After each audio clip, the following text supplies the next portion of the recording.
Watanzania wenzangu pamoja na viongozi wa serikali ambao mnaliongoza taifa la Tanzania, viongozi wa dini, taasisi za kidini, viongozi wa vyama vya siasa, ninataka niwakumbushe jambo moja. Mimi sina hekima ya kuweza kuwashaurini nyote kwa sababu mnanizidi elimu, mnanizidi umri, mnanizidi na maarifa pia. Lakini ninaamini kwamba Mungu hutumia kila mmoja kuweza kufikisha ujumbe sehemu sahihi. Hasa nataka niwakumbushe jambo moja kwamba Qur'ani pamoja na Biblia zimetuasa zaidi katika matumizi sahihi ya ulimi, kwa sababu ulimi ni kiungo kidogo lakini kinaweza kikasababisha maafa makubwa sana. Watu wanagombana kwa sababu ya ulimi, watu wanauana kwa sababu ya kauli kupishana. Maana yake tuutumie vizuri ulimi kwa ajili ya kuleta maendeleo katika taifa letu.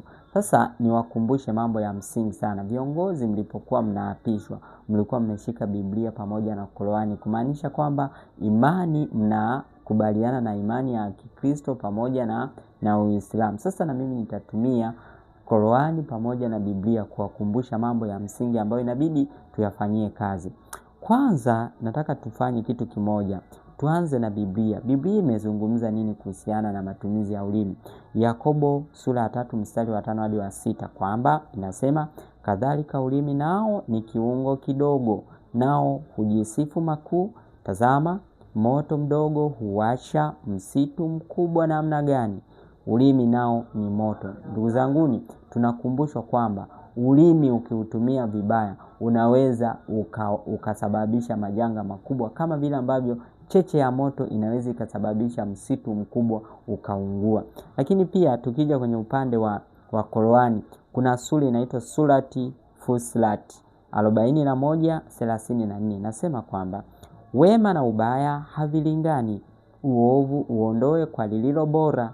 Hapo yule ambaye bayana yako na yeye pana uadui atakuwa kama rafiki wa karibu. Ndugu zanguni, Qur'ani na yenyewe inatuasa kwamba tuyashinde mabaya kwa wema, sio tuyaendekeze mabaya. Halafu kuna sura nyingine inaitwa Surati Al-Isra. Sijui kama niko sahihi au nimekosea, 17:53. Sema kwamba na waambie waja wangu waseme yaliyo mazuri zaidi. Hakika shetani huchochea ugomvi baina yao. Hakika shetani ni adui wa wazi kwa wanadamu.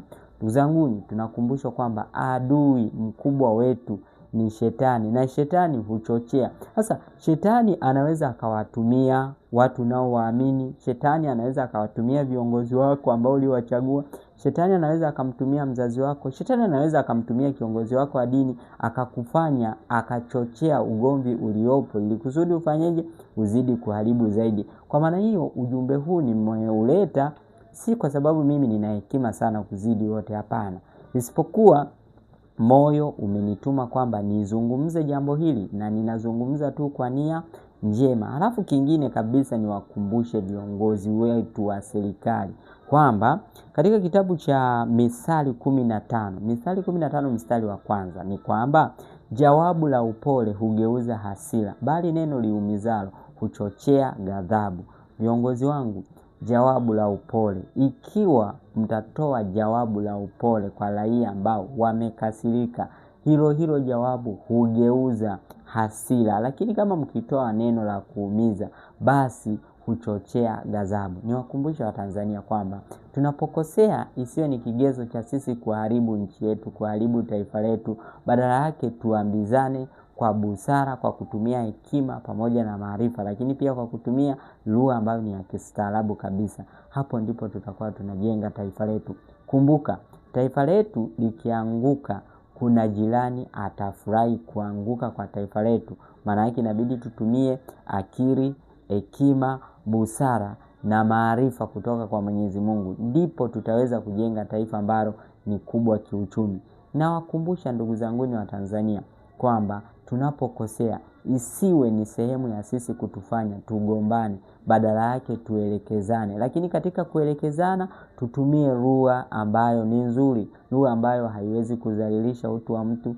Ninajua kuna watu wamekasirika kwa sababu sijatumia lugha pendo ambazo watu wengi wanapenda kuzisikia na kuzifurahia.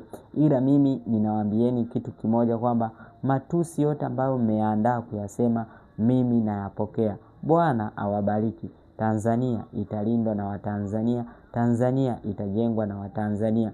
Mungu aibariki Tanzania pamoja na Afrika.